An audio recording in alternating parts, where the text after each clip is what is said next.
Details చూద్దాం. పాలమూరు రంగారెడ్డి ప్రాజెక్టుపై దాఖలైన పిటిషన్ను సుప్రీంకోర్టు తోసిపుచ్చింది. ప్రాజెక్టు నిర్మాణంలో అవినీతి జరిగిందని సిబిఐ దర్యాప్తు కోరుతూ మాజీ మంత్రి నాగం జనార్దన్ రెడ్డి పిటిషన్ దాఖలు చేశారు. హైకోర్టు అన్ని విషయాలు పరిశీలించి తీర్పు ఇచ్చిందని సుప్రీం ధర్మాసనం అభిప్రాయపడింది. ఇటువంటి కేసులను పర్యవేక్షించాల్సిన బాధ్యత కోర్టులకు లేదు అన్న సుప్రీంకోర్టు కాంట్రాక్ట్లో ఉన్న కమర్షియల్ అంశాలను రాష్ట్ర ప్రభుత్వాలే చూసుకుంటాయని తెలియజేసింది.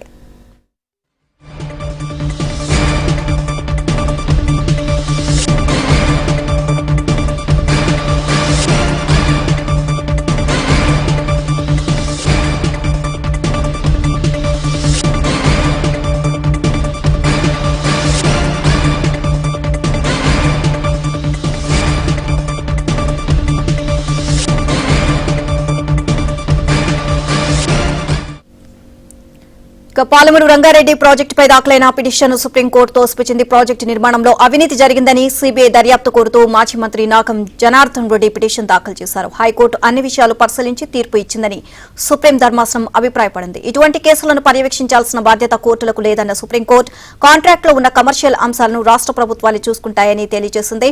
ఇక ఓవరాల్ గా ఇదే అంశానికి సంబంధించి మరిన్ని అప్డేట్స్ మా ఢిల్లీ బ్యూరో చీఫ్ కృష్ణ అడిగి తెలుసుకుందాం. కృష్ణ, పాలమూరు రంగారెడ్డి ప్రాజెక్టుపై దాఖలైన పిటిషన్ సుప్రీంకోర్టు తోసిపుచ్చింది. ఇంకా దీనికి సంబంధించి చాలా విషయాలు కూడా వెల్లడించడం జరిగింది. ఓవరాల్ అప్డేట్స్ ఏంటి?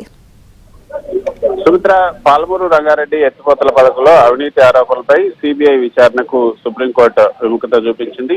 మాజీ మంత్రి నాగం జనార్దన్ రెడ్డి దాఖలు చేసిన ఎస్ఎల్పీపై తదుపరి విచారణ అవసరం లేదని కూడా సుప్రీంకోర్టు అభిప్రాయపడింది. నాగం జనార్దన్ రెడ్డి దాఖలు చేసిన పిటిషన్ పై జస్టిస్ బివి నాగరత్న ధర్మాసనం విచారించింది. పాలమూరు రంగారెడ్డి ఎత్తిపోతల పథకంపై హైకోర్టు అన్ని విషయాలు పరిశీలించి తీర్పిచ్చింది. అదేవిధంగా ఇలాంటి కేసులు పర్యవేక్షించాల్సినటువంటి బాధ్యత కోర్టులకు లేదు. కాంట్రాక్ట్ లో ఉన్నటువంటి కమర్షియల్ అంశాలను రాష్ట్ర ప్రభుత్వాలే చూసుకుంటాయని కూడా ధర్మాసనం పేర్కొంది. అంతేకాకుండా పిటిషనర్ ప్రతివాదులు వాదనలను కూడా ధర్మాసనం నమోదు చేస్తూ ఇదే అంశంపై కేంద్ర విజిలెన్స్ కమిషన్ ఇచ్చినటువంటి నివేదిక కూడా చాలా విషయాలపై స్పష్టత ఇచ్చింది.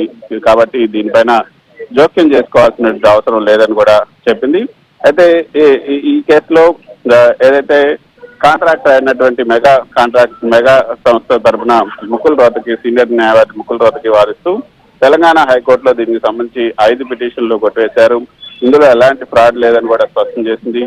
సివిసి కూడా ఇందులో ఏమీ లేదని తెలిసింది. ఎస్టిమేషన్ పెంచడాన్ని కూడా తప్పుపడుతున్నారు. బిహెచ్ఈఎల్ కూడా ఇందులో ఫిర్యాదు చేయలేదు. ఏదో ఒక డాక్యుమెంట్ తెచ్చి కేసులు చేస్తున్నారు.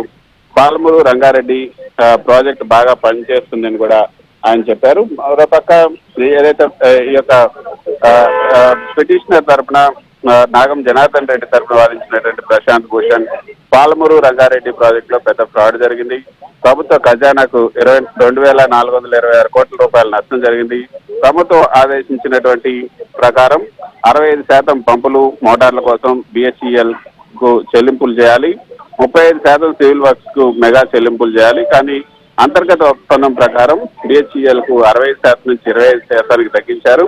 మెగాకు 80% చెల్లింపులు జరిగాయి. 65% నుంచి 30%, అదేవిధంగా 20 నుంచి 80% ఎలా మారింది? ఇందులో భారీ అవినీతి జరిగిందని కూడా వాదించారు. అయితే ఇరువురు వాదనలు విన్న తర్వాత దీనిపైన విచారణ జరపాల్సినటువంటి అవసరం లేదు అంటూ ధర్మాసనం అభిప్రాయపడింది. రైట్, కృష్ణ.